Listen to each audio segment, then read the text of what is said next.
Ladies and gentlemen, may I have your attention? I am Edward Juregin. I'm the director of the Baker Institute here at Rice University, and we extend a very warm welcome to all of you.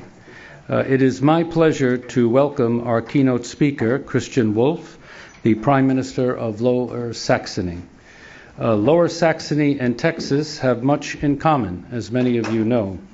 We are both energy states, rich not only in natural gas resources, but also blessed with prosperous, thriving wind industries. And this year marks the 150th anniversary of the discovery of oil in both Lower Saxony and in the United States. So oil is not new to our two entities. But I think, of course, oil was not discovered in Texas 150 years ago. I have to admit that it was discovered, I believe, in Pennsylvania in the beginning. But Texas, I think, does border on Pennsylvania, so it's But I think our most important area of commonality, the one that makes this event most salient to the growing energy challenges of the world, is our similar and very strong commitment to emerging energy technology and innovation. Here in Houston, we like to call our hometown the energy capital of the world. Technology, research, and innovation is what has made this city truly a world-class city. The Texas natural gas industry is just one example. The total production of natural gas in Texas is about 6.9 trillion cubic feet per year. That is approximately 32% of all marketed production in the United States. Of Texas's total natural gas production, 4.3 billion cubic feet per day comes from the shale, compared to nearly nothing at the beginning of this decade. By comparison, Lower Saxony provides more than 90% of Germany's domestic natural gas production. It's huge. And like Texas, it is a leader in the use of wind energy. So Rice University and Lower Saxony have common goals: to see the development and deployment of new technologies and innovations that will positively impact the energy future of both the United States and the Federal Republic of Germany. And in that effort, we are lucky to have strong industry partners here, such as ExxonMobil, the sponsor of today's event, and Baker Hughes and Horizon Wind, which are members of the Baker Institute's Energy Forum. I would like to thank Tim Saika and his staff for their help in organizing this event. And I would like to also thank our Energy Forum members for their ongoing support. And now, without further ado, I would like to introduce our keynote speaker. Christian Wulff has been Prime Minister of Lower Saxony since 2003. Since 1998, the Prime Minister has served as Deputy Federal Chairman of the Christian Democratic Union, led by Chancellor Angela Merkel, which won a major victory, as you all know, in Germany's recent federal elections. So you must be feeling pretty good these days. In addition to his political positions, Mr. Wulff is a member of the Supervisory Board of Volkswagen. He has received numerous awards, including an honorary doctorate from Tongji University in Shanghai. Ladies and gentlemen, please join me in welcoming Prime Minister Christian Wulff to our podium.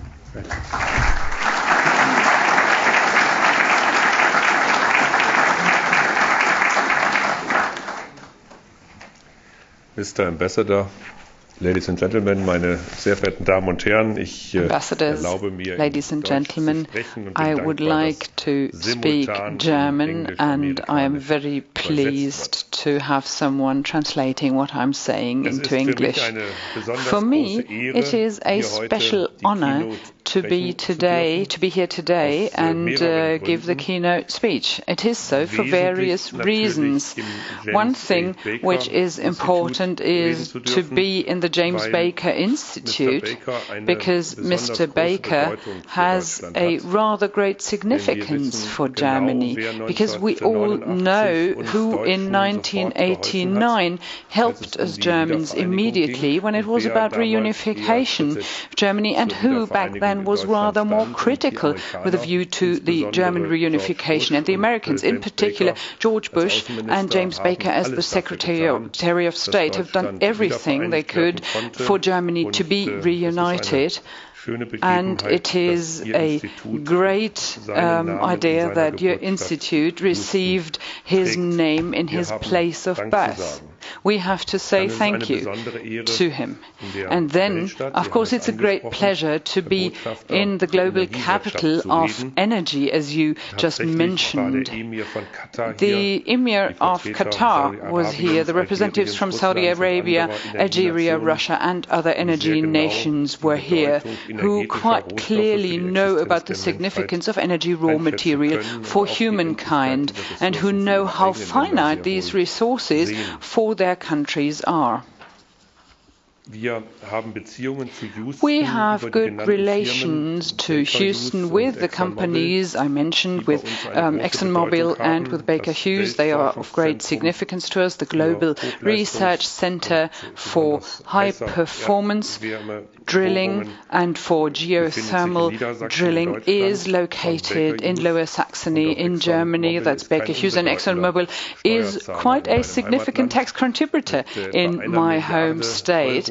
And when you're talking about €1 billion, 1.2 billion US dollars of exploration tax and hundreds of millions of dollars of trade tax, of course, we are quite happy to have these American companies with us in Lower Saxony as investors. And it is one of the major connections between Germany and the United States at the economic level. 45,000 jobs in Lower Saxony come from American companies, and German companies provide a lot of jobs over here. Siemens alone accounts for 70,000, but also Volkswagen is building a new factory in Chattanooga, Tennessee, and will create about 11,000 jobs over there. This should encourage us to go for free trade and to go for an active exchange. The World Energy Outlook of OECD tells us that this world has one of the central questions, namely climate protection. If we don't massively decrease CO2 emissions, the world climate will change inadvertently with consequences that we can't yet overlook. This is also something why we see it so dramatic in Germany, is because within 3 days in July, Arctic ice of the size of Germany disappeared. This is a bit of a concern for a small company like Germany if 106,000 square kilometers melt from the Arctic every day. From our point of view, this is rather shocking. We are a coastal country with 1,143 kilometers of coastline that we, of course, see threatened by flooding if the water levels would increase through the ice of the polar caps melting. Now, the conference in Copenhagen in December this year, from our point of view, offers the unique chance to set the stage for a global approach, for doing something together of the almost 200 national economies all over the world. We know that the United States of America plays a very vital role. It has a central position in India and in China and in Russia. We will only be able to agree to international agreements if the United States of America are prepared to work with international agreements. This is also one of the reasons why yesterday I was allowed to participate in the Global Summit, Climate Summit, where my colleague Governor Schwarzenegger has started landmark projects with other governors. They recognize that it's a question of ethics. Und dass diese question of ethics eben untrennbar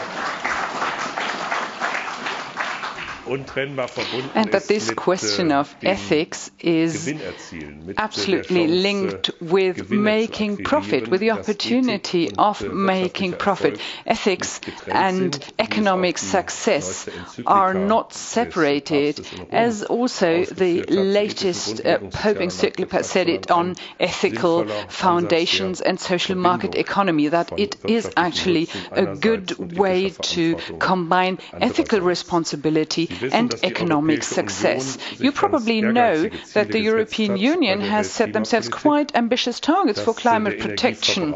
Energy consumption by the year 2020 is supposed to be reduced by 20%. The share of renewable energies is to rise to 20% in total consumption, and that 20% of the CO2 emissions are supposed to be saved. Those are rather ambitious benchmarks that the European Union has set themselves to go for.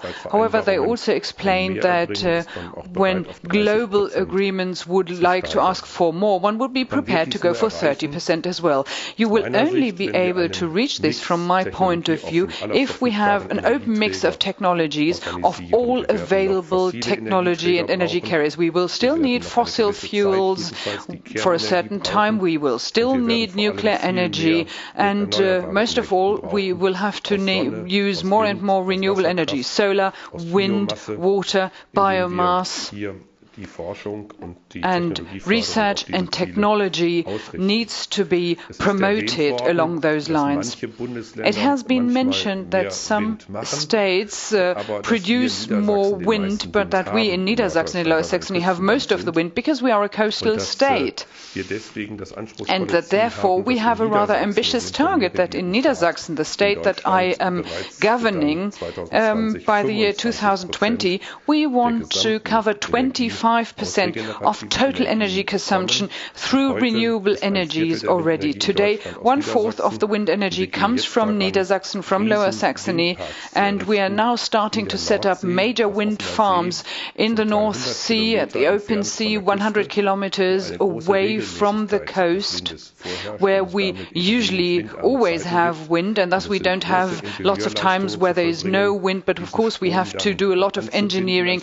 This electricity needs to somehow go through lines, AC or DC lines, sometimes not just transport them above the earth, the 350 kW lines, but also subterraneously below the earth, because there are some concerns, as in the public, about electricity smog, and therefore we need some subterranean solutions. And by the way, this also means that we use less, that we lose less electricity in transport. With the 25,000 megawatt of wind power that we will install, we could support 25 million homes and provide electricity to them. We have 82 million inhabitants in Germany, so 1/3 of the homes we would be able to serve. And of course we have less households, less homes, so I'm sure we could supply quite a lot of people with wind power. This shows just how much potential wind power has. But we can see even today that with biomass, with the generation of biofuels and biogas, we are quite in the forefront. We have biogas that we can put into the gas lines, which brings us totally new outlook, because of course we have to see that we don't want to compete with food production. I could imagine that biomass plants would be attractive for the Midwest of the United States, for the farmers there. Increasing efficiency with coal power plants, that would be a project for German-American cooperation. Instead of 30% of efficiency, we think up to 50% of COP would be possible. The great question that I have to the Rice University and others is the question of CO2 sequestration sequestration, CO2 sequestration subterraneously. We are at the beginning of the research, I believe, and we should probably not focus all our hopes on there because we might be disappointed, but to research it with the geological know-how that we have heard at ExxonMobil that is available and that Baker Hughes have, I think it's well worth the effort to go for it. And if you'd be able to somehow lock CO2 in place so that it no longer damaged the atmosphere, it would be great. Now with nuclear powers, that's one of the areas that is rather fought after in Germany and in the United States. Since the party of Angela Merkel and the Liberal Democrats in Germany, the FDP, have won, we can now say that we will renew the discussion about the term that we leave the nuclear powers to. The government, the federal government, don't want to go for new nuclear power plants. That's what we agreed upon, but it's about the existence of the old one. We want to keep them at a different level as in the United States. You are talking about terms of 80 or 90 years for the existing nuclear power plants, if I'm not mistaken. With us, we have a decision to switch them off after 32 years only. And what we now have to talk about as to whether these 32 years could be extended to 34 or 35 or 38 or 40 in individual cases. But of course, when we look at all the individual cases, a nuclear power plant that seems to be unsafe needs to be switched off immediately. That's quite clear. And a power plant, a nuclear power plant that is readjusted and updated, maybe could be switched off a bit later. So it's really important to see each and every individual case. And our agency looking after nuclear power plants is really the most severe in the world. We have all the safety systems in place and find out whether we can use our nuclear power plants or not. Something which is still not solved is the final storage of nuclear elements. The population is against nuclear power because we haven't solved that problem of storage of nuclear waste. And this is what we know. Germany needs to come forward. We need to find adequate rock formations or salt formations, need to do a lot of research there to decide about some kind of storage and then look at useful sites. The population has a right to solve the problem that our generation creates, that this is solved by our generation and not passed on to the next generation. I myself have a great expectation towards geothermal. We talked to ExxonMobil and to Baker Hughes. We have various projects. We want to open up geothermics much stronger to use geothermal energy. It's available almost without limits. It's decentral, and they don't send us an invoice. At least not the energy that we get up there. Of course, getting it up there is quite costly, but I hope that we will be able in the future to do it as cost efficient as possible. And the geothermal know-how is in place here, and we have a quite impressive collection of people who are in the know, and I'm sure that we'll be hearing about it. This is our expectation of the 50-strong delegation that are accompanying me to the United States here. We have Clausthal University that will do a cooperation agreement or letter of intent for intensified cooperation with this university here. We are going to do that in a minute. And we have a research cooperation for high-performance drilling and geothermal energy, which will move us further to the future. Fields of cooperation also come up with our Climate Consequence Research Association, where we research the consequences on water management, on forest management, and on coasts. There are also cooperation possibilities for when it comes to storage of energy, storage of electricity, of putting energy into networks, and the consequences resulting thereof. If we can store electricity on a wind plant when there is a lot of wind and then pass it onto the network when there is no wind, then of course renewable energy would be even more effective. And now battery technology is another thing. We were the country of battery technology. We lost a bit of ground, and now we have to catch up through some cooperation at our universities. In Japan, I have seen the modern factories for lithium-ion batteries, and I have seen that our Chinese friends are now and our Japanese friends are securing all the material that there is. And of course, raw material is finite, so it's important to have that raw material available in order to use this modern storage technology for the new kind of batteries. We should also have an eye on that. This is a growth energy. It's electrical appliances, electrical vehicles. Of course, we should know about that and should know that in the near future they will be working with electric mobility, with electric energy, coaches, buses, trains, but also cars, and not just in the cities. I'm sure that it will also be a subject for long-distance traffic. And I think the Americans and we Germans should have a clear focus on this kind of development so that we don't lose sight of it and that we can go along. Maybe these are the two major questions of the 21st century, namely living together of various cultures and religions in peace. That's the one. And the other is trying to cater for the growing energy demands of the population without giving too dramatic effects to the earth. There is major potential to make money here with energy efficiency in the appliances market, in the building market as such. In the end, the future, I think, will be green. You can't say the future will be green in Germany because we have a party called the Greens. But if that weren't the problem, then of course that would be the statement of each and every clever politician to say the future is green. Green products, green energy, the question of trying not to use too many resources and still emanate lots of energy, that's the best thing to have. And the best energy policy is a policy that's saving energy, that makes energy more or less superfluous, that creates sufficient energy. And for those areas where this is not possible, to create the energy as environmentally friendly as possible. But it needs to be reliable and we need to be able to pay for it. That is important, and that's also what I'd like to state. We need a mix of energies for the foreseeable future. In Europe, we see major projects, solar, electricity, photovoltaics. From Africa, from the north of Africa, it's supposed to come to Europe, solar cells, photovoltaics, and there, of course, we need to solve problems about linking the projects. But it does have a good outlook, in particular when we look at climate change, when we look at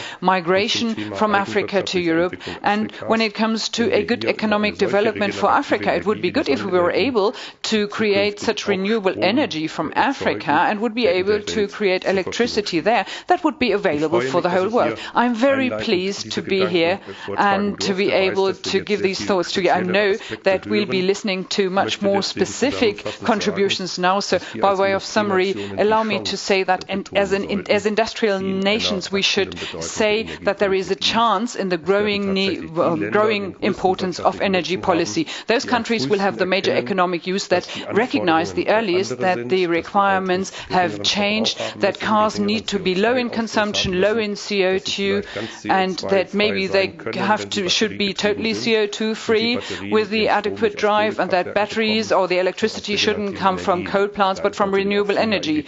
And of course, that sounds rather naive maybe, because if you drive an electric car and you put it in the plug and the electricity comes from coal plants, then it's all very nice and well that the motor is ever so saving. But if you have electricity coming from a coal power plant, that is another thing. But if you can make sure that supply of these cars is secure through renewable energy electricity, that would be positive, of course. And if then this kind of electricity, once you have superfluous, it's going into the car and it's burned, or it's used whenever the electricity is most costly, that would be rather intelligent. I would like to welcome the German Consul General. He hasn't been in Houston for that long. He said maybe you should really advertise that the German football champion, I've seen your football stadium or soccer stadium, the German soccer champion comes from Niedersachsen, from Lower Saxony, by the way. And if I've seen it, then the German soccer champion in Germany is VfL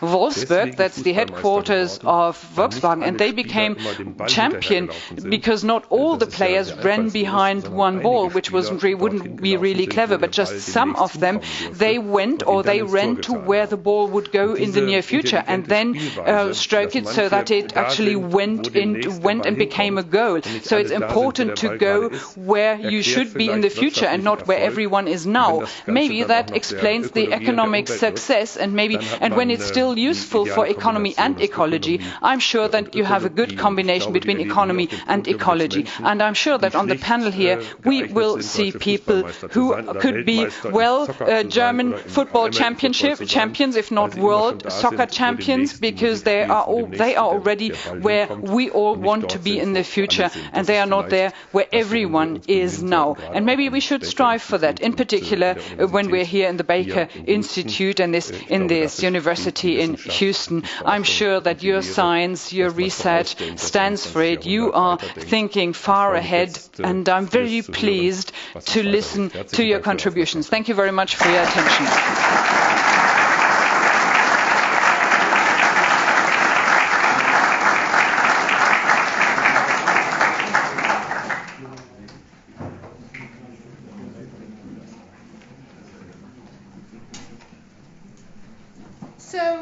So the Prime Minister has graciously offered to answer a few questions. I'll start out. Some people had filled out cards, so I'll start with those. But if you have another question, you can bring it forward. Your Excellency, maybe come up here with me. So the first question is, given the new elections, do you think the new government will continue to subsidize solar energy? Ein ganz klares Ja.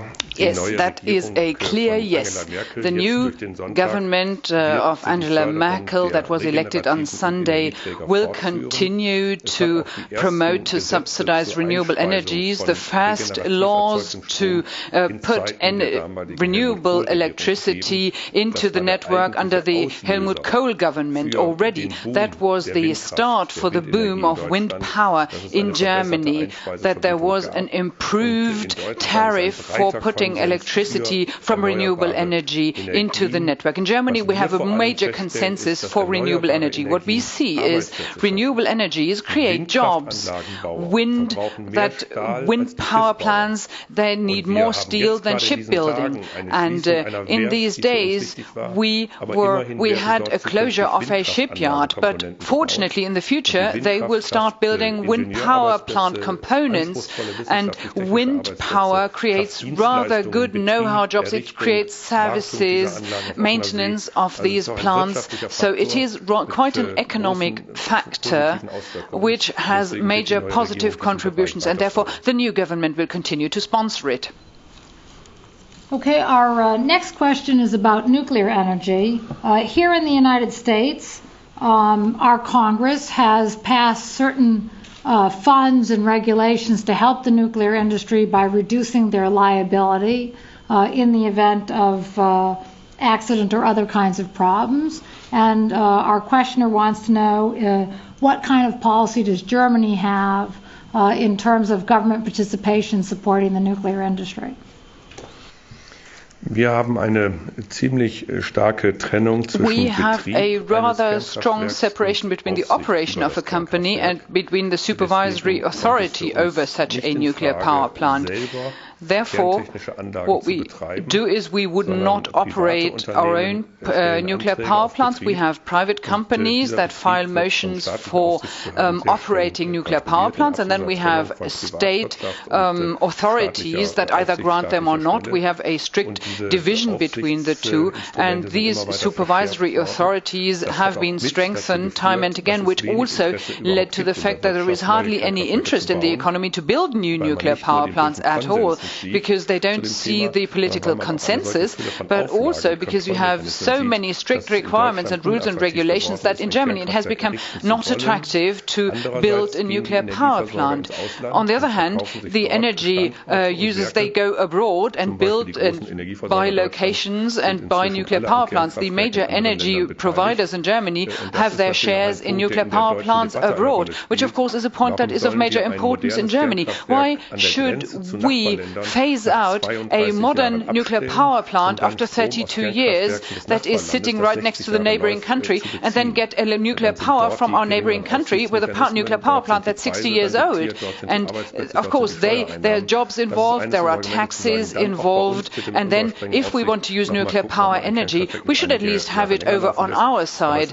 But still there is a consensus in Germany that it is a technology for a transitional period, but on a permanent basis we won't be going for nuclear energy because there are too many problems for humankind for long years, for millions of years really, so that we could not responsibly go for it long term.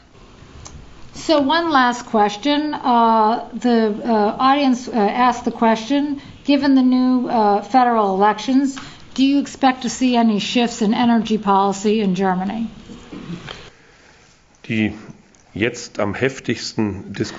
question or the change that is discussed or will be discussed most heavily is the question of the running times for nuclear power plants, the terms, and that we will be talking about a potential prolongation for the time that some nuclear power plants can stay with us. So the billions that the nuclear power plants generate, they are written off anyway. They have been depreciated anyway, but still they can use electricity, and the billions that come up should be used for renewable energy, for trying to remove the damages of nuclear power plants. We have one research center that is a major problem for us, that they used for reducing the electricity price for every energy intensive energies, zinc production, aluminum production, for example, glass production, where that is rather energy needy, and there we have to come to to price reductions in order to be competitive. That's what we will look at after the elections. Otherwise, we will have a lot of continuity in the energy policy because we represent the mix of energy production. Well, thank you very much, Your Excellency. Thank you.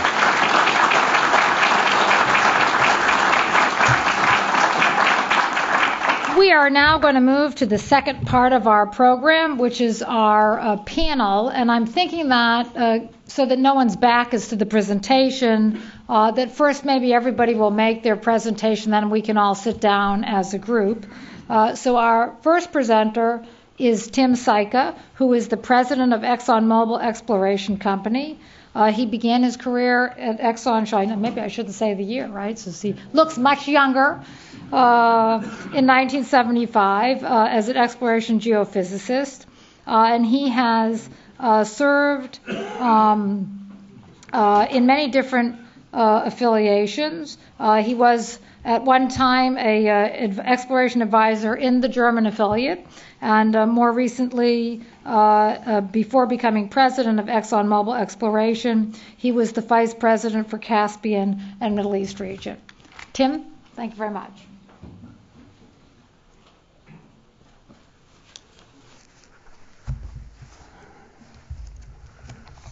Okay. Well, first, ladies and gentlemen, good afternoon, and I really appreciate the opportunity from the Baker Institute for this chance to speak today.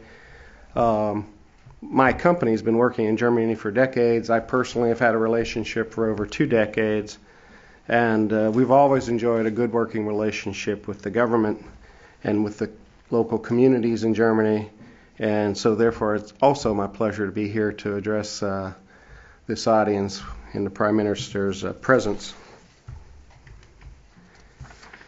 First, I'd like to spend a little time talking about energy demand.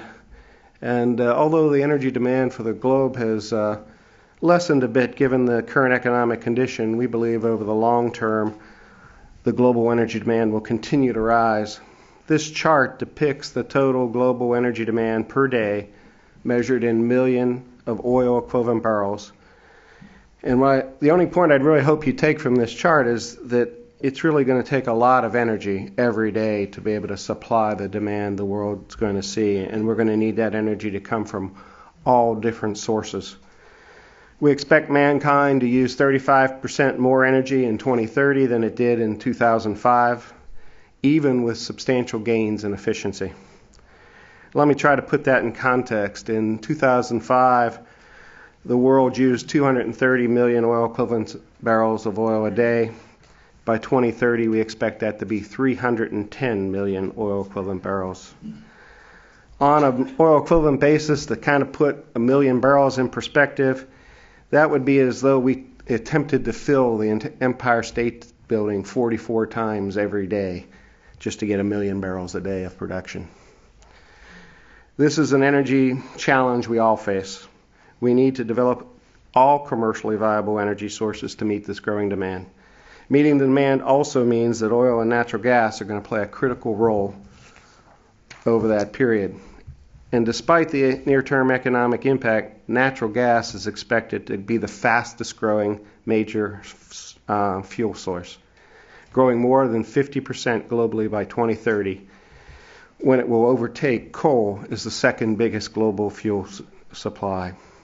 A major driver is the increase in the emergence of unconventional gas. Well, unconventional gas has been around for a very long time.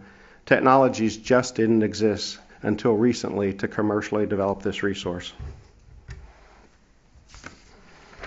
Before we go much further, I just want to make one thing clear. The industry doesn't use its language very well, and we tend to call it unconventional gas, but we're really referring to unconventional rocks. There's nothing unconventional about the gas molecules.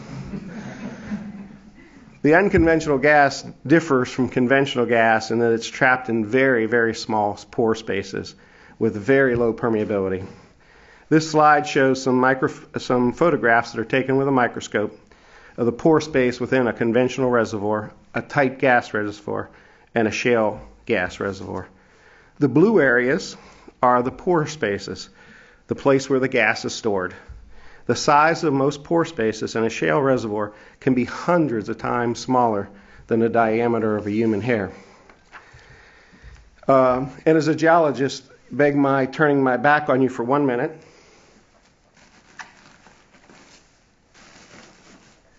Later, when the talk's over, I've brought rocks. Geologists have to have rocks.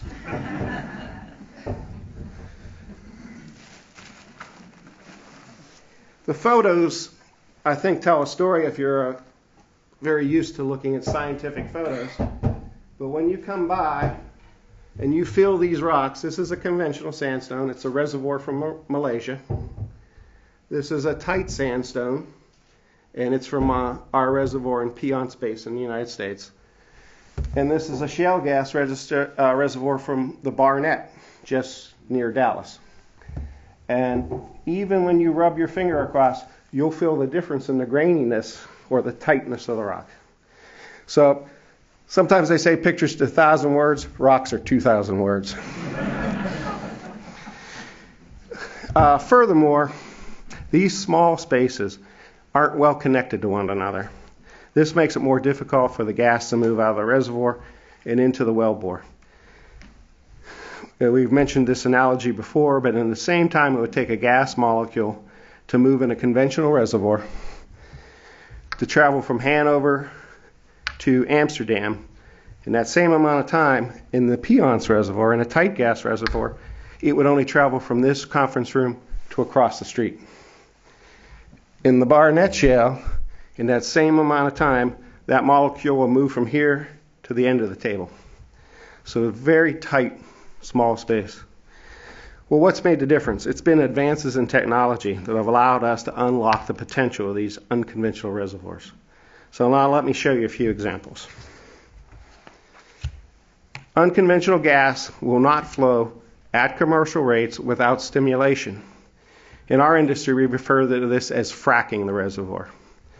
Fracking enhances the permeability of the reservoir by creating fractures or cracks that connect the pore spaces and allow that trapped gas to flow into the wellbore.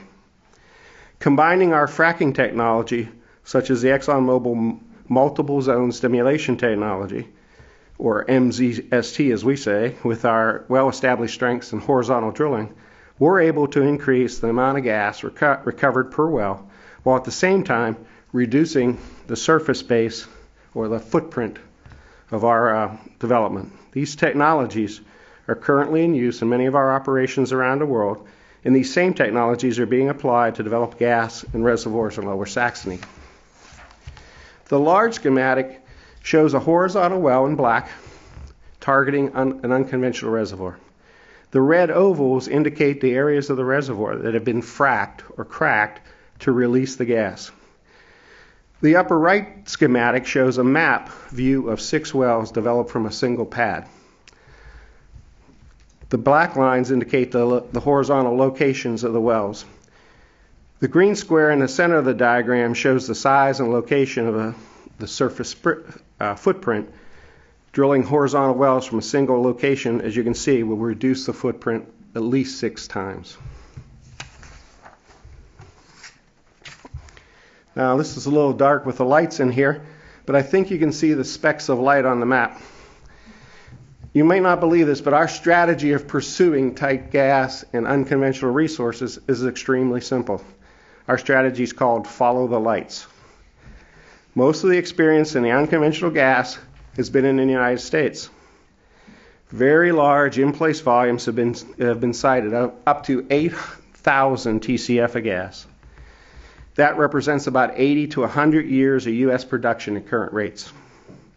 Unconventional gas currently comprises 40% of the total U.S. gas production and will exceed conventional gas production by year 2020. Breakthroughs in technology making unconventional gas commercially viable and our industry interest in this resource is very great. At ExxonMobil, we took our learnings from the Barnett and we applied them globally. We used what we learned in North America to identify the highest quality opportunities around the world, and this has led us to Lower Saxony. Follow the lights. Look where the highest quality resources overlap with robust gas markets matching supply and demand. Unconventional gas is proving to be an important resource to meet the world's energy demands. Thank you for your attention, and feel free to touch the rocks.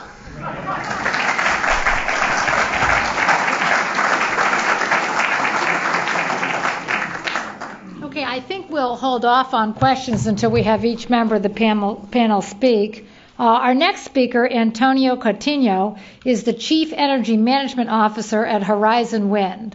And for those of you who aren't in the wind industry, it sounds smaller than it really is because we at the Baker Institute came to take a tour of the operations, and they have a computer record of every blade on every wind farm here in Texas and elsewhere. And they monitor how that affects their output. And so it's a very interesting presentation to understand the complication and computer science that goes behind wind production. So Antonio is going to talk to us today about wind energy.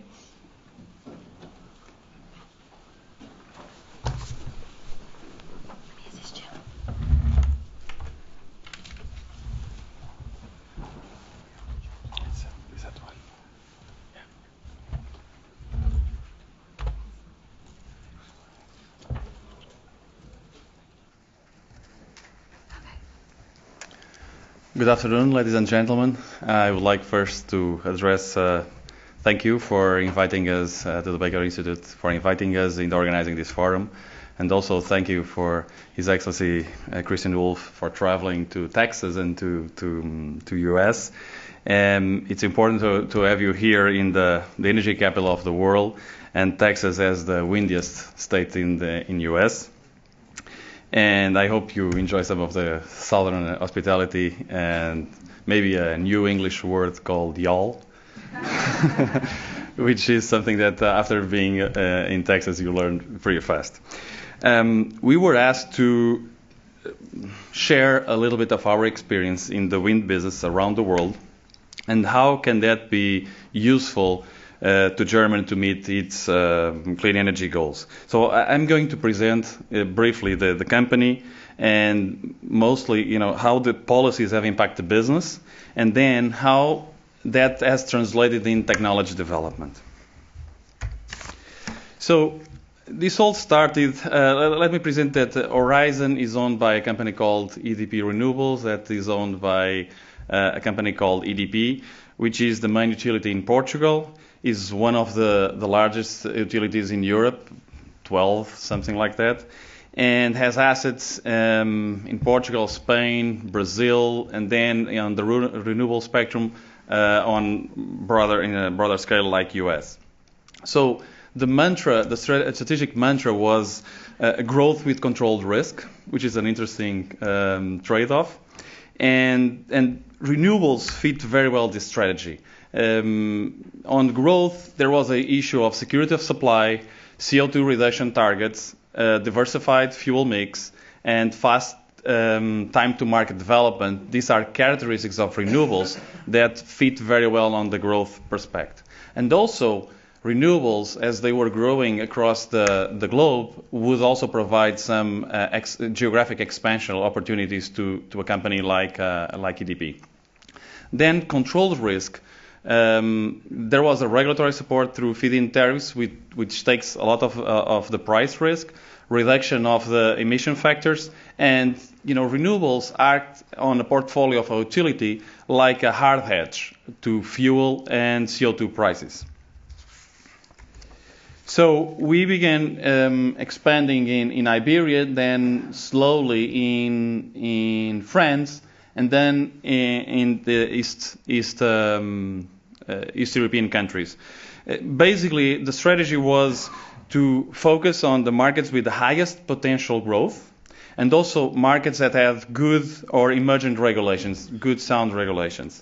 So Iberia was a little bit saturated, as you can actually see. This is our pipeline, what we have built, and what is so the installed capacity is the green, the white is the pipeline, the prospects, how much we can grow. As you can see, we are pretty much saturated in Iberia, and so we look to other countries where this delta could be tenfold. And of course, we looked to Germany. Unfortunately, Germany was already taken. So by the time we looked, it was too late. So then we begin seeing that US and Brazil were the most promising places. I mean, China is very promising, but it's a very difficult market. And I mean, for a high investment, you really need to be safe on your investments. So when we thought about this, so we were growing. Actually, EDP started on the renewable business very early. I mean, in the mid '90s. But a wind turbine looked like a toy. It was not a real serious asset. So when the things began evolving by 2004, preparing for the CO2, and CO2 clearly changes an utility landscape much more than liberalization. I mean, it changes the way you operate your portfolio, it changes the way you do hedges, it changes the way you invest, it changes completely the way a company thinks about the market. So we began thinking really well on these renewables by 2004-05. We began taking some acquisitions. Basically, the acquisitions were based on looking on low operating assets, a lot of pipeline, because this is where we could add value. And then in 2007, we entered in US. We bought Horizon to Goldman Sachs, and it was an interesting time in Europe because there was a lot of M&A activity, and EDP was kind of stuck in the middle because it was not one of the biggest, but it's not one of the smaller ones. So it was in a situation that if you want to diversify, you cannot play that game. Let's look to the other markets, and US was a very interesting market. So it was a $3 billion investment on the Horizon, with just 600 megawatts of installed capacity.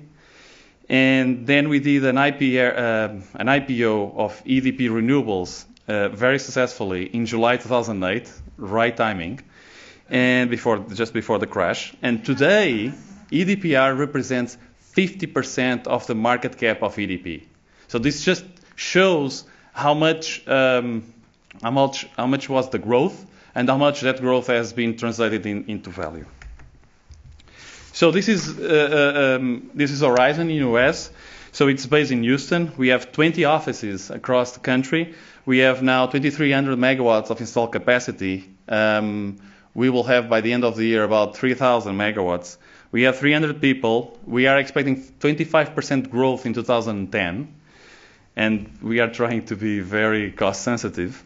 And we are investing about $1.5 billion a year just in US. This represents 50% of the total capex of EDPR and 1/3 of the total capex of EDP.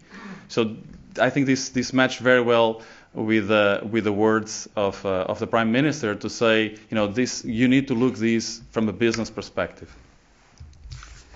Now it's interesting to see this graph on the right that shows the rankings of installed capacity in the world.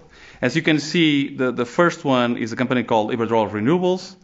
Then the second one is FPNL, an American company. Then you have EDPR/Horizon, and then you have Acciona, and then you have the Chinese, and so on. And the interesting thing on dark green, you see the unlikely situation of the Iberian players dominating the market.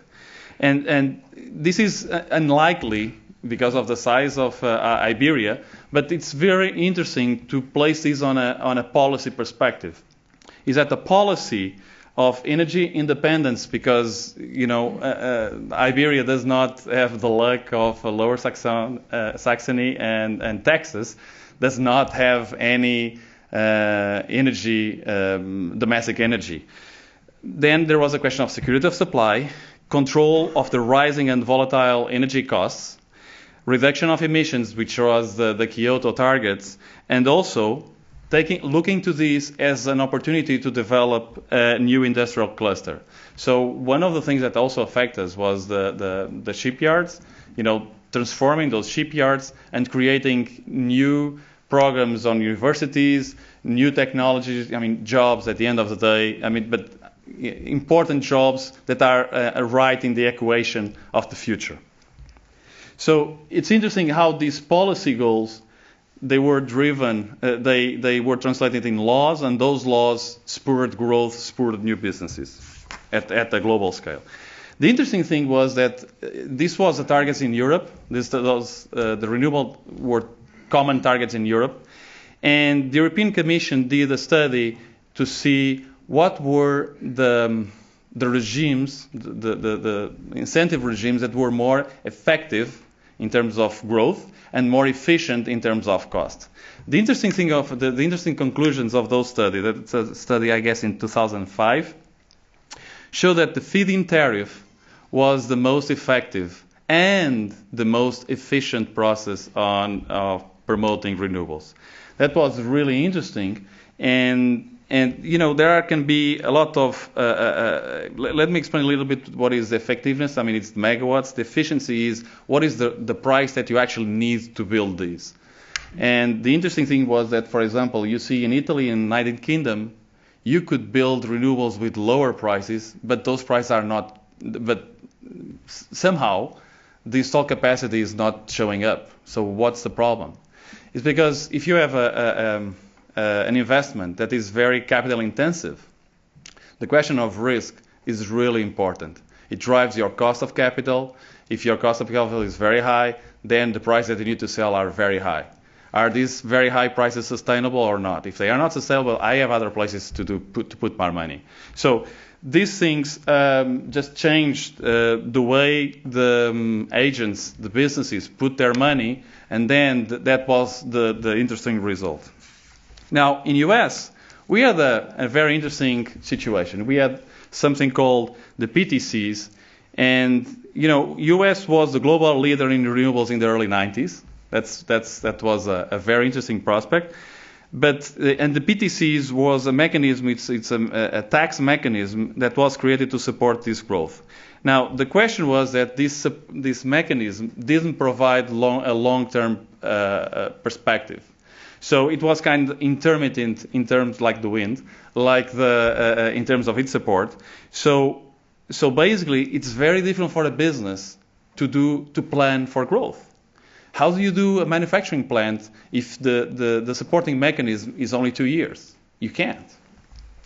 So what happens was that the business kind of did not have a sustainable growth, and they have these kind of waves, and then the cliffs, and then suddenly, right now, the industry has, for the first time, a clear incentive framework at least until 2012.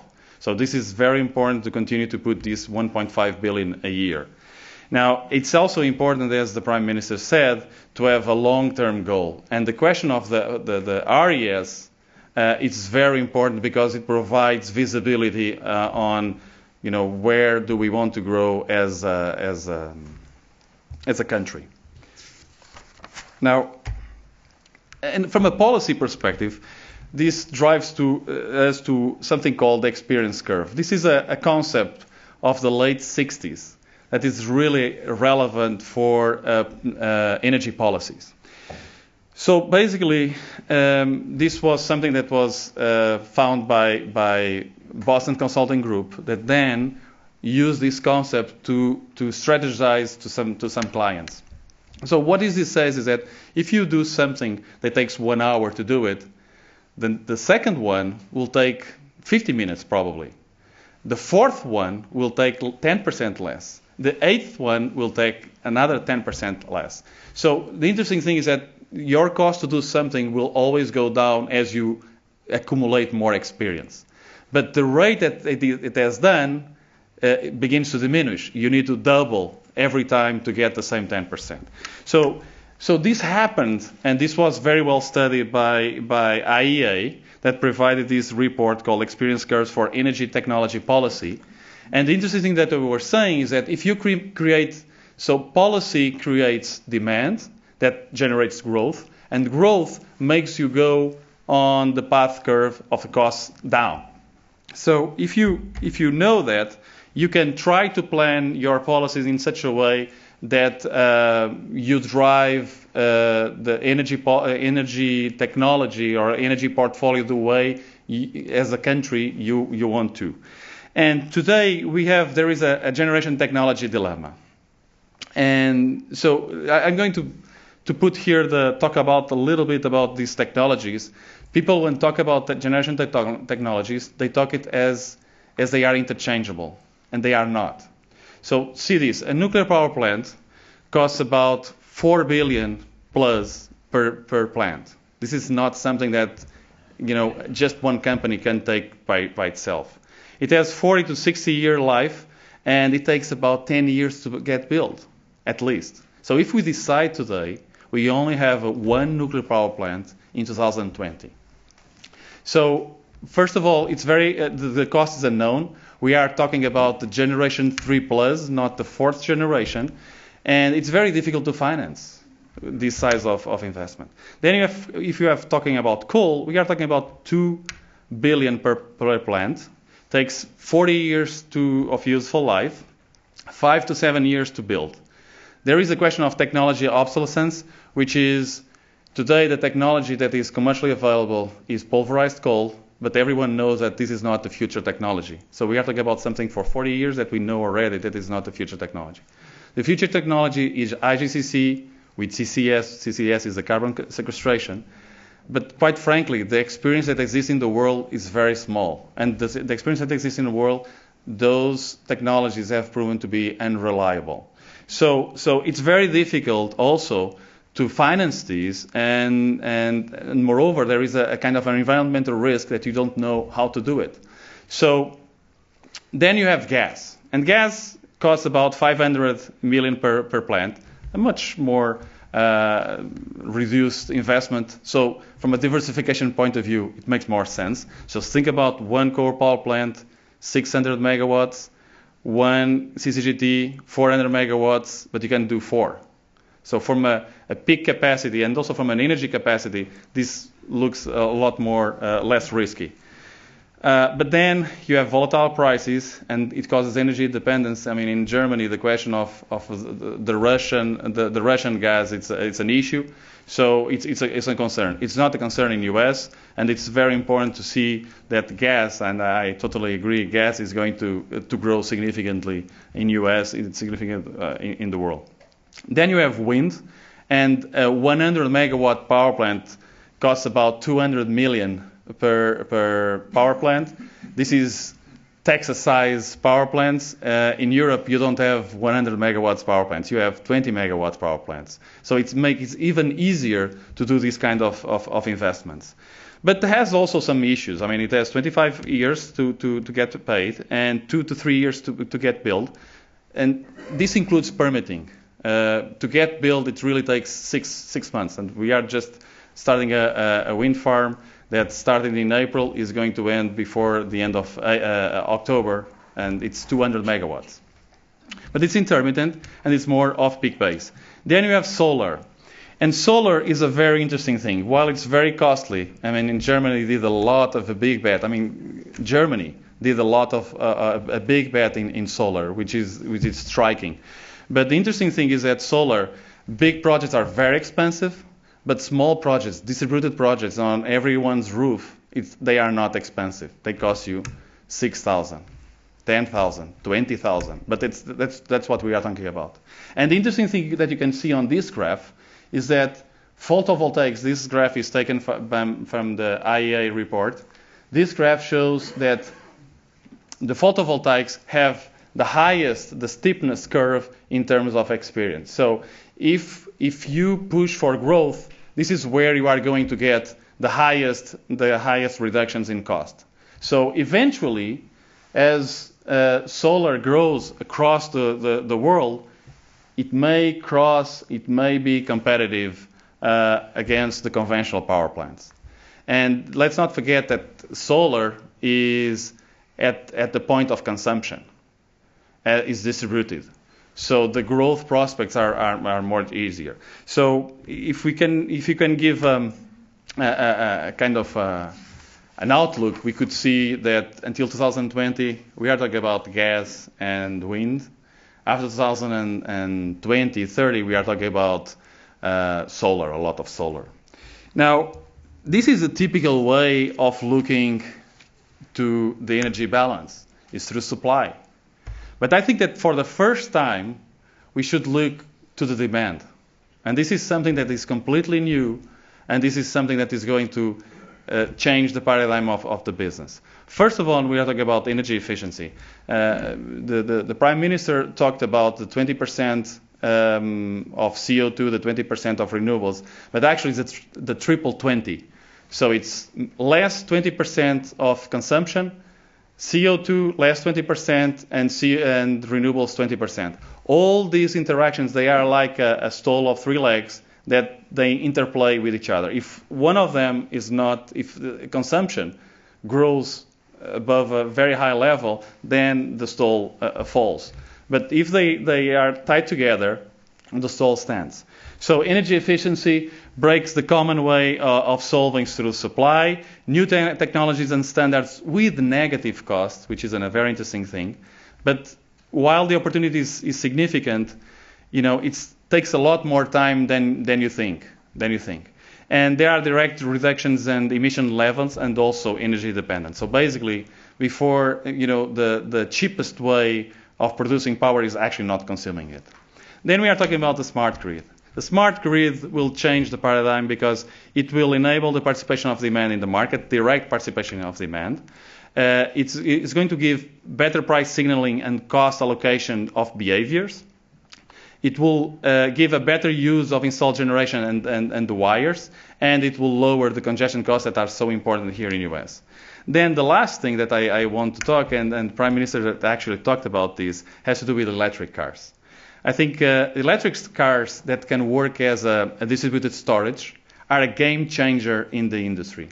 Think about that this industry is so special because it's a perfect just in time. When someone switched on a light, there was a power plant that started producing. Now, if we have distributed storage everywhere, like a parking meter, then this equation changes significantly. So it increased significantly the primary energy use. It also reduced the emissions rates more than 30% of gasoline, diesel, and hybrids, and enables, because of this distributed storage, a much higher renewable penetration levels. So, and to end, it's interesting to see that electric vehicles are the hype thing right now in the news. Just see the number of articles. This is a Fativa numbers. How this curve is completely exponential in terms of people discussing about it.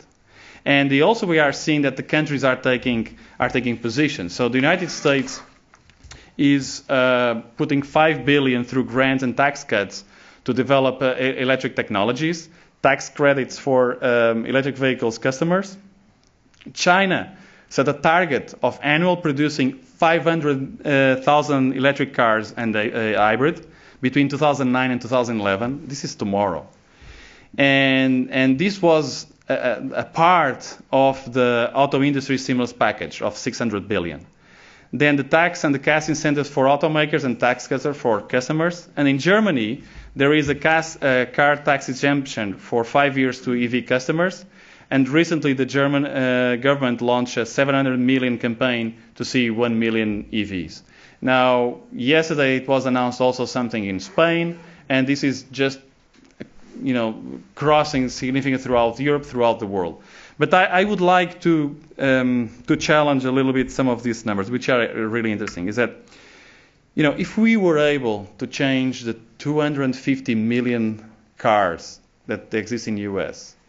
to electric car, let's imagine the technology is available, and we can discuss about that. This would give 60% of reduction in energy costs to U.S., 50% reduction of energy dependence, 10% on reduction of emissions, and just 25% of power consumption increase. I really would encourage Baker Institute to check these numbers and to see if this is what we are talking about. Because if you are talking about this, we are not talking about the question of CO2. We are talking about the question of defense policy and so on and so forth.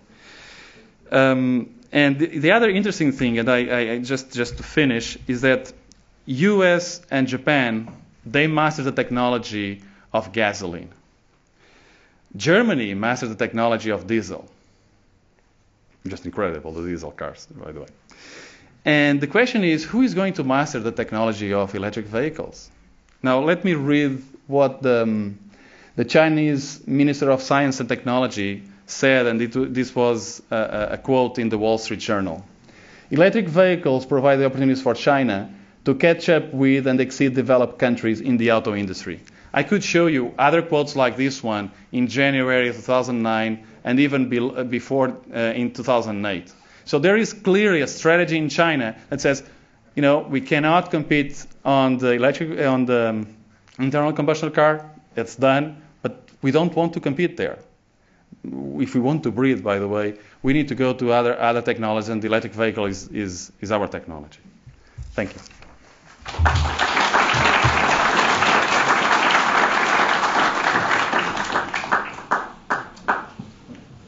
Well, I will note that last week we had a presentation by Chris Payne, the director of Who Killed the Electric Car, and I was interested in his last slide, which had a picture of Warren Buffett touring the Chinese electric battery factory that he took a stake in. So anyway, very interesting. Our next speaker is Friedhelm Michael, who is the Vice President of Baker Hughes Intech here in Houston. He's been with Baker Hughes for over 30 years in various positions, and himself is a graduate of University of Hamburg in Germany, and he'll be talking to us today about geothermal.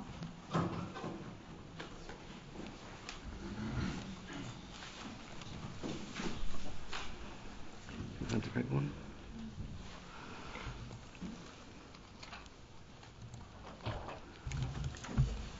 That one. Is this it?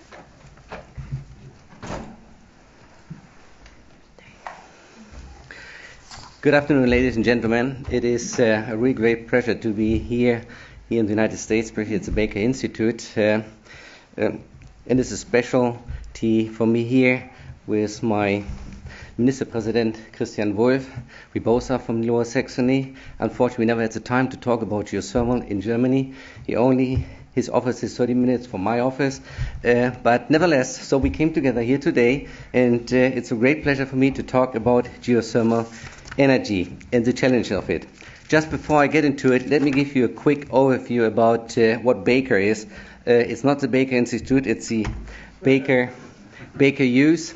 It's a Houston headed corporation here, and that gives you a little bit better understanding why we are focusing as well in the geothermal business and sees it as a major opportunity for us to grow in the future. We have roughly 35,000 employees, more than 70 countries, and we are one of the leading service companies in the oil and gas industry. We have been more than 100 years already in this industry, not 150 when the first oil firm, but pretty soon after we really showed up and still in business, through up and downs. Our product lines, you can see the different groups there of Atlas Intec. We are really focusing everything around the wellbore in regard of find the best way to optimize the production, enhance recovery in the most cost-effective way. So this is why we have really focusing on the drilling, completion, and production technology. Lately, beside the focus there, we have expanded our knowledge base in formation of a reservoir technology and consulting group, which includes the 4 consulting firms we acquired to provide technical and commercial consulting with unique capabilities in reservoir engineering, geomechanics, subsurface engineering, and reservoir simulation. We have really identified over the last couple of years that this is becoming a key element to better understand and optimize the wellbore construction and production and maximize the reservoir recovery.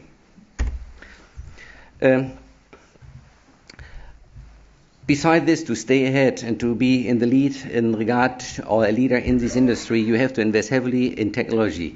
We have done this over the years and continuously grown, and at the moment on the percentage, we are the ones with the highest investment in research and technology. You see here a kind of an overview about the different centers. Up in the upper left there, that's our Houston Technology Center, focusing here in Houston, focusing on the drilling, formation, evaluation.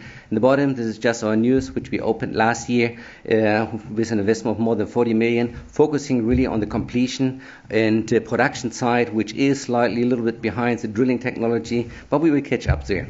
And nevertheless, as well, we have just opened in Celle, CTC, which is close to Hanover, our drilling research center, where we invested over more 35 million. This was just opened a few weeks ago. Nevertheless, we as well looking internationally, and we have a research center in Novosibirsk in Russia, and in the process of opening 2 technology centers in Saudi Arabia and Brazil to get closer to our customers and to their problems and develop their local solutions. So you might ask, why is Baker then focusing on geothermal? I think it's clear, what we heard already from our Minister President, we don't have a choice. First of all, hydrocarbon are a limited resource. Sooner or later they will be gone. As much as we try to get and squeeze the last drop oil and the last cubic feet of gas out of the reservoir. So we need to invest and look into alternative technologies. And there I think we found a very great partner, the federal state and as well as the state of Lower Saxony here and ourselves. So we have quite some experience. It's not a huge market, but we experienced more than 25 years in geothermal well drilling and to some extent completion.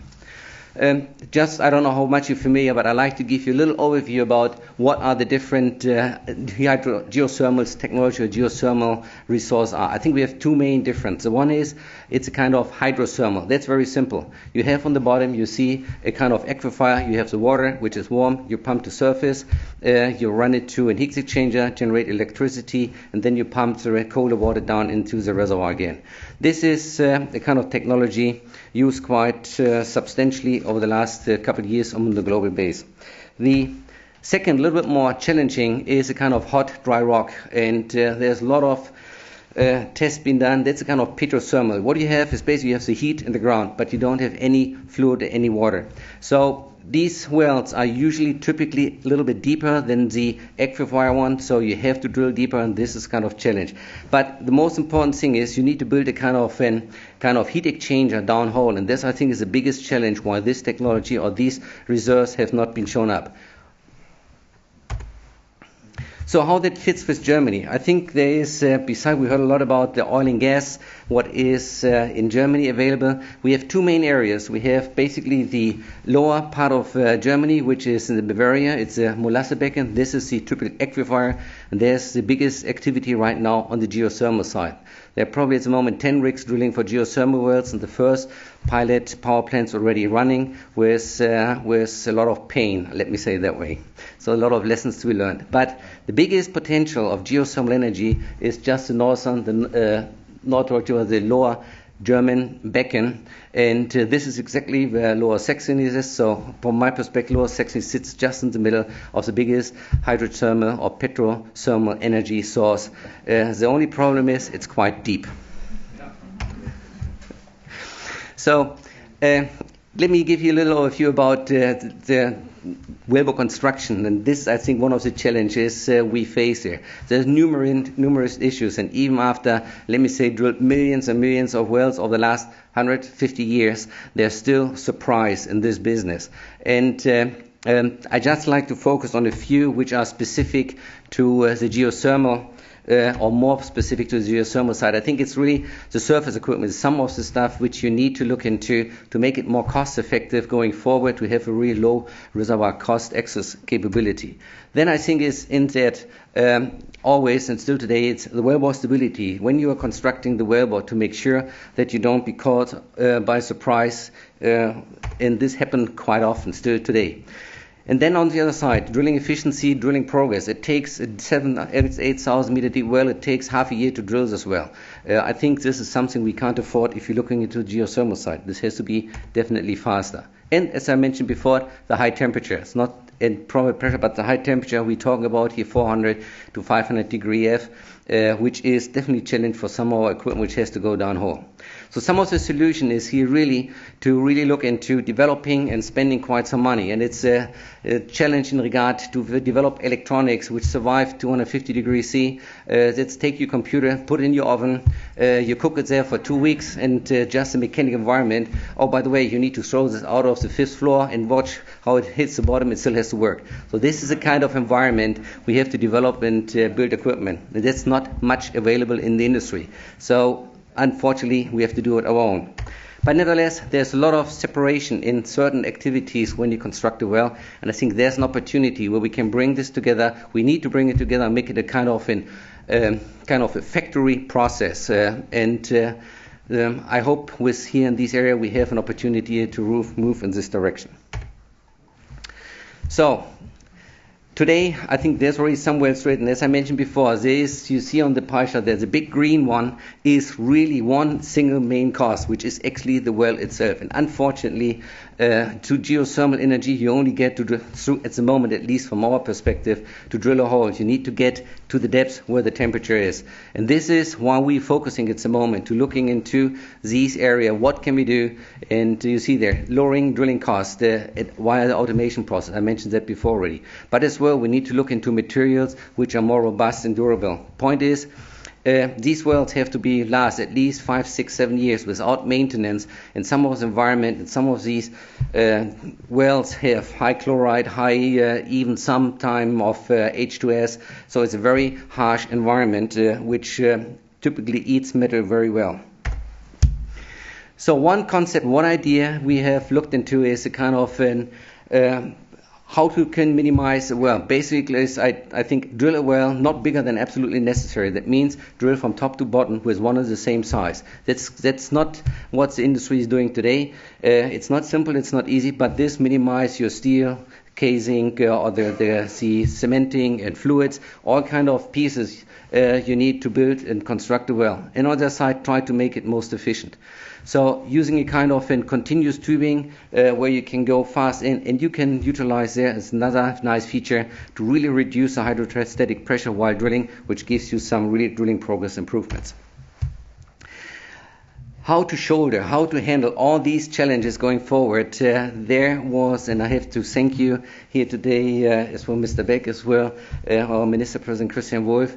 We sat probably 3 years together and thought about what can we do, what do we need to help, and how we can bring this up and going. So we formed a kind of university collaboration in Lower Saxony with 4 universities in Baker. So we put some money into this, and really we identified here 4 main areas. The one is, can you read it? It's a geosystems. That's what it is. Really, I think there's a new lesson to understand how you can develop an hydrothermal reservoir. It's probably slightly different from what you see in the oil and gas. So it's important to understand how you construct, how to build to optimize the production. This is what we are working on to identify and see exactly what are the challenge. Sure, drilling, I said as well, drilling efficiency, optimization, and next point is really the material side. There is probably, with today's materials, they are too expensive. They're probably not lasting long enough, so we need to find better and different ways how to go forward. And last not least, we need to make it, as I said, a factory process. From the time you start planning to drill the well, complete, produce, and monitor this over the entire time until you probably have abandoned, because until you have mined the heat out of the tool. Beside this consortium we have well started, I think is we have to have a kind of a transportation system, and typically this will be pumps. And we see already there are some challenges in regard in the Lower Saxony, in the southern German part in Bavaria, where we have problems with the current pumps. These are high-powered pumps. You're talking about easy 2,000 horsepower, and they have to revive in 200 degrees C for the next 5 years without touching it. So that is a kind of challenge, and we are not there. So that's the reason we have kicked off with the federal government in Germany project to look and to develop a high-power, high-reliable downhole pump, especially for this harsh and difficult environment. Nevertheless, all these together with all the support, and I'd like to thank you personally, Minister Wulff, here for your support and as well financial support. We built a kind of a geothermal excellence center for looking into these new technology opportunities together with optimizing as well the drilling expertise and drilling competence. So I really like to thank you again going forward, and I hope when we are finished with all these projects, the surface equipment will look slightly different than this one. Thank you.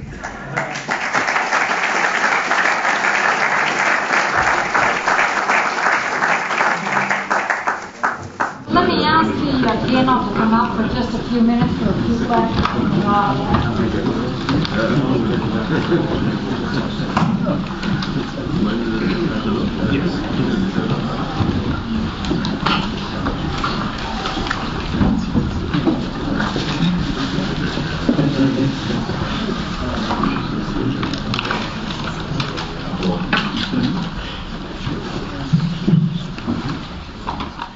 Okay, so the first question is for Dr. Machel. It's what do you think is the future enhanced geothermal system, recognizing that major projects such as Actor Rock, the geysers, Basel, Switzerland, and a recent German major prospect.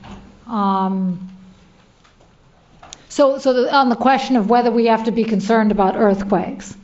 Okay, you get straight. It took me a minute there. You get straight to the point. Right. Yeah, it looks like that there is through the media. I hope I don't step on anybody's foot here right now, but I think there is quite some only one directional information flow going right now to give the impression that hydrothermal energy is causing earthquakes. So yes, there have been some. It's not that simple and easy, but I think this is a point where we from the industry have to make sure that we put this in the right light and explain exactly what and how this is affecting the crust of the earth. It's not much, if you're looking to the aquifer side, it's not much different than just producing oil. Actually, it's different regard because you're injecting back the water. So actually you don't do anything different or harm to the reservoir. So I think there's a lot of knowledge to be developed, and we need to make sure that all of a sudden this is not going in the wrong direction. Other questions? We can raise your hand. We don't have to necessarily use the card system. Well, I have a question for Tim, if you don't mind. I have you here. We're all curious. So we've seen a lot of very substantive estimates for how much shale gas is available in the United States, but groups are just now starting to work on thinking about the international locations where the shale play might be large. Can you give us an idea of how big a play you think this is going to be, and whether you think it's going to really, I don't want to use the word, is the word revolutionize the global gas market too big, or? No, I think it's probably too big. I mean, what happens in the industry is when we find something that's much more effective and cost less, it'll probably pull people away from the more expensive projects and push those further out into the future. I mean, if you have the choice of drilling in 7,000 feet of water or drilling onshore, and you can make a better profit, you could probably drill onshore. So estimates are pretty far-ranging. To be honest, I think it would be good to say they're very large and growing. Our estimates internally have changed 3 times in 3 years because we're finding these resources as we study the rest of the globe. And so I think there's upside potential. Now the cap on this is going to be marketplace. These are still, in the end, sources. If you drill a well in Qatar, for instance, you will produce 150 million cubic feet a day per well. A good shale gas well will get 3, 4, 5, 6 million cubic feet a day. So it just takes a lot more wells, and so there's going to be a limit to how many wells. From an environmental standpoint, even when you do the pads, as I showed in my diagram, how many that you can do. So and therefore you need to be close to the market. If you have low volume, you need to be close to the market. And that's the basis of our strategy of follow the lights. We assume shale gas will be much more successful when it's tied to a marketplace. Other questions? What concern do you assess the use of water, both in Germany and in the United States, in the production of your tight gas and what have you? Current technology in Texas alone, we inject or we produce about 6 million barrels a day of produced water, and frac job is about 1.5 million gallons of water for each frac job. That's currently the current technology is to truck it and inject it. Is that the process in both countries right now? Well, in Piceance Basin, where we have our operations, we're developing a system where we actually reuse the water so that we can minimize the intake of new water. And we're at the point now trying to get that cost balance. You know, bringing in water is expensive, and it of course has a lot of value besides our business. So you don't want to tap water sources that could be used for farming and drinking if you don't have to. That's exactly right. I don't want to impact Core's ability to produce beer. But what we've been doing is driving the cost down through technology to be able to recycle that water and can use a continuous. We use it, we produce it, we clean it, and it's the same thing we're doing in the oil sands. We're trying to minimize that footprint of accessing water. There'll be an initial amount of water that you have to have to start, but then after that, we'd like to find ways to keep that cost at a minimum. But from the environment, I say cost based on the environment. Yeah, I would be more concerned about harming the German beer than the Coors beer. So I want to go back to the earthquake. Your statement, Dr. Makal, saying that you want to make sure we don't go in the wrong direction. Is that an implication that there are some known potential risks now, and if so, what are they? I think it's probably too early to say. With the amount of geothermal wells drilled right now, there was in the very early stage, team Los Alamos drilled a couple geothermal hot dry rock wells.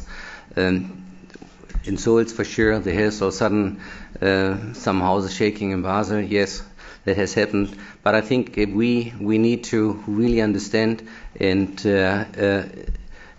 monitor what we have in regards to research and understand is there really an impact? We just talked about fracking here, the tight or the shale gas here. There's probably even massive or bigger fracks than we're probably intending to do in the geothermal side. Nobody talks about their earthquake, so there is a kind of disconnect. That's what I'm saying, and I think it depends on how we handle this information and make sure that the media and as well the public understands what we are doing here. Amy, this is for you and also our guest from Germany. Industry over here has developed some wonderful technologies, but the laws supporting that are lagging behind. What is happening here in the United States and possibly what's happening in Germany for laws to protect the various different interests in these particular areas in transmission of electricity and rights to the thermal rights in the ground, mineral interest or landowners, that type thing, or use of subsurface for storage of CO2 and those type things? It's the political framework in the United States. I can't speak to Germany. Maybe Dr. Machel knows more about that. But it's very complex, I think, the politics in the United States, because you have, on the one hand, you have environmental activists pushing for some of these new technologies, and on the other hand, you can see actual other environmental groups pushing against them on environmental grounds, even for solar. I mean, if you look at His Excellency mentioned that he was with Governor Schwarzenegger at a conference, and one of the challenges they've had in California is they have a very substantial program the governor has pushed and supported to get, he's got this 2 million rooftop plan to implement solar energy in the state of California, and they wanted to have an experimental thermal complex for solar energy in Southern California. And I can't remember what animal it was going to disturb, but some kind of turtle or ground creature. And there was a group that supported that ground creature, and the spot that they had picked for this thermal solar experimental pilot plant was going to disturb some natural habitat. And there was a huge to-do in California about whether they could or couldn't site this solar thermal. And I think we're starting to see this in the United States, and I don't know if it's as active an issue in Germany, but when people talk about carbon sequestration and storage, again, I think this question of educating the public becomes of very critical importance, because I'm telling you that having a substance in the atmosphere is dangerous to the climate and to ecology, but now I'm telling you I'd like to bury it near your town. And the geology of when I bury it near your town, is it going to be stable, and is it going to get in my water, and so forth. I mean, it's not that it's unsafe, it's the challenge of explaining to people, I have this technology and it's not going to cause earthquakes, or it's not going to pollute the water table. People don't understand when we're drilling for oil and gas sometimes on land in the United States that we're talking about going to depths where the actual activity is way past where water aquifers are that supply local communities. So some of it, I think, is highly educational, and it's very uphill. And I remember years ago going to a presentation at the National Academy of Sciences, and there was a scientist there who was showing how he was taking a clump of carbon the size of this pen, and he had dropped it to the bottom of the ocean. And he was testing by computer how fast it was going to melt naturally into the ecosystem. And from that, he was going to extrapolate taking the amount of carbon the size of Lake Erie, for those of you who are Americans, or I don't know, it's a very large lake in Germany, but some giant lake that seems like an ocean when you're vacationing there, and put that at the bottom of the ocean. And I remember thinking to myself at the time, regardless of what his computer simulation was going to show, there was no way you were going to tell the public that values whales and sea creatures, that we could put that much carbon down in the ocean, and that the public was going to buy that, no matter what the scientific research showed. So there are these challenges, and I like to describe it in the United States in the following way. Americans understand about liquid fuel. People understand the car mileage of their car and the pollution that comes out of their tailpipe, and people get that because it's physical and you can see it. I have to participate, right? I got to park my car next to the gasoline tank or diesel tank, in the case in Germany, and I have to squeeze something to get the fuel into my car, and I don't really see the fuel, but I imagine it pouring out, right? With electricity, I'm in my home, I flick a button, and fuel power arrives, and I have no idea what its source is. And so there's this fantasy that there is no energy behind it. It's invisible, and it didn't involve anything that pollutes anything or disturb any natural habitat, because I just flicked this button and it came on. And for those of us for Houston who were here during the 2 hurricanes, how many millions of times did you walk around your house knowing your electricity was off, but you still flicked the switch when you went into the room, right? So it's so ingrained. And that's what I think is the challenge in either bringing new technologies, in clearing new technologies, and also in regulating carbon, right? Is to really have people understand that if you're going to electric cars, but you're fueling them with coal, you're not carbon neutral. And if you're using biofuels, but you use thousands of diesel tractors to plant it and then you moved it by truck to market, you're not carbon neutral. Right? Even though it came from a plant and that seemed very carbon neutral. So that's going to be very uphill. I'll just add from the industry's perspective, we've been using CO2 to inject into oil reservoirs for enhanced recovery for decades. So the technology of taking CO2, injecting it into the ground is clearly known. Now, there's a cost benefit. The cost to get the CO2, the cost to compress it, shove it in the ground, is covered by the price you get for the oil, so you can make the economics work. And the liability is neutral because you're putting it in a trap that held oil for millions and millions of years, so you're pretty sure the CO2 is not going to leak out. Now you take that and you move that to where there's nothing to come back out of the ground, so there's no revenue stream. And you move that to a shallower reservoir that you don't know won't leak someday. So what's the regulatory environment that says 50 years from now, even though the government approved it, scientists all said it was a great idea, and your company puts it in a reservoir and 50 years from now it leaks out, who's liable?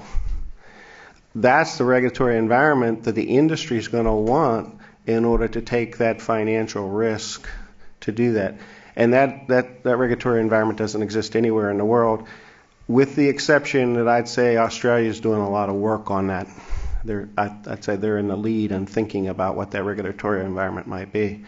So there'll be a challenge to meet the desire of sequestration and the reality of the cover the cost in the regulatory environment. Do you have a time frame maybe when we might expect, I'm all for all this, but if we have a time frame when we might expect a little more activity, maybe here in Texas or something, because it appears that the Texas legislature is completely clueless on this right now. And of course, Texas is Texas, but we need to start doing something. I think it's a question that everybody in the room from Texas should be asking when we have the gubernatorial race, right? Because there's differences. We can see what we've done and not done, and we need to be having, a debate on that, because we are the energy capital and we should be the center of innovation in this field. And we've got states like California, excuse my expression, up our heel, why don't I say, up our Texas heel, right, competing with us because we haven't had enough state initiative. Last question. Well, mine isn't a question so much. I've been following the nuclear power issue since I was a student at University of Michigan in 61 and taught Atomic Energy Commission Nuclear National Science Foundation summer course with professors. But if you want to solve this problem, you simply do what the Congress did in the Price-Anderson Act. If you don't remember what that is, they did a study on the damage that nuclear power could cause. It's called WASH 7040. It's out of print, but I think if enough people demanded it, it could come back in. And you simply then pass legislation that says nobody has liability and the insurance companies got wind of it, and they wrote nuclear exclusion clauses into your home insurance and your car insurance. So just copy the Price Anderson Act. Very interesting. Okay, well, we'd like to welcome you all to come out to our Commons for refreshments. We thank His Excellency and the German delegation for joining us here today at Rice. And we thank you very much for your participation in the panel. Thank you very much.